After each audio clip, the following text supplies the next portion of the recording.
Hello, and welcome to my grand return to the world of the movie review proper. Rather than doing one film at a time, I figured why not save some time and tackle a whole franchise at once. And now, the Blair Witch franchise. Let's go ahead and get things started with the first Blair Witch project. I've gone on record numerous times stating that I'm not a fan of this movie, nor the genre itself. Found footage movies just bleh. With that said, I do have to admit that while absolutely nothing happens in this movie, it is a tad bit better than most of the knockoff films that followed it. But being the shiniest peanut in the turd still leaves you a piece of shit. I'll give the filmmaker some bonus points for early viral marketing as well, I suppose. It's also mercifully short, something that definitely helps it in the long run. Overall, a pretty lackluster experience. I would give it a 3 out of 10 at best. And now moving on to the sequel, Book of Shadows, Blair Witch 2. A movie which I know a lot of people like to shit on, but admittedly is the high point of the franchise in my opinion. The main thing this film has going for it is that it is a film. It's not a found footage movie. It's an actual movie. There are a few found footage elements, but I would say about 85 to 90% of it are an actual movie, so it wins, period.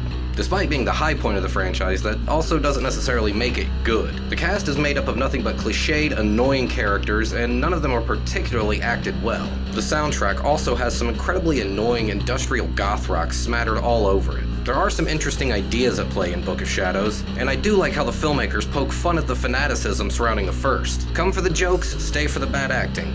Give it a 6 out of 10 overall. This brings us to 2016's Blair Witch, which admittedly, not only could I not finish, I could barely even start this thing. I made it about 10 minutes. I skipped forward about 45 minutes. All I saw was the same repetitive shaking camera motion and a couple of trees in the forest. I couldn't do it. It was worse than the original. It actually made me go back and retroactively give the original one additional point. So I guess in that sense, it succeeds. It makes the original shine a little bit more, but overall, as a film, it's crap, and I will be selling the 2-pack simply because it's included. One is not good enough to keep, and the third part definitely brings the entire franchise down a couple of points. It's every single bad stereotypical element from a found footage movie that you can imagine crammed in 90 minutes. And I know someone's going to comment that it gets better at the end, but maybe they should have started it a little bit better, and I could have got to the end. Just my thoughts. 0 out of 10. And as somewhat of a bonus, I thought I would go ahead and review the Blair Witch video game on the PlayStation 4. I know there are other Blair Witch video games and books and other things in the franchise, but I don't have them, so I'm not going to be reviewing them. This game is going to be the end of the review. And spoilers, I didn't enjoy it like most of the rest of the franchise. I suppose it does represent the first film quite well in that it's just an asshole walking around the woods endlessly, and I didn't care about him at all.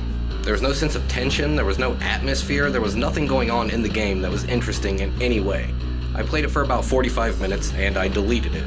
But hey, I guess the 45 minutes I played is better than the 10 minutes I watched of Blair Witch the film, so there's that, I guess. Gotta go ahead and give the game a 0 out of 10 as well. And that'll about wrap things up for my Blair Witch franchise review. I know a lot of you who are fans of these films are gonna be pretty upset, and feel free to drop a comment down below. I might respond to it, but I probably won't. Overall, the Blair Witch franchise is a D- franchise with a brilliant marketing campaign behind one of the films. That's simply all there is to it.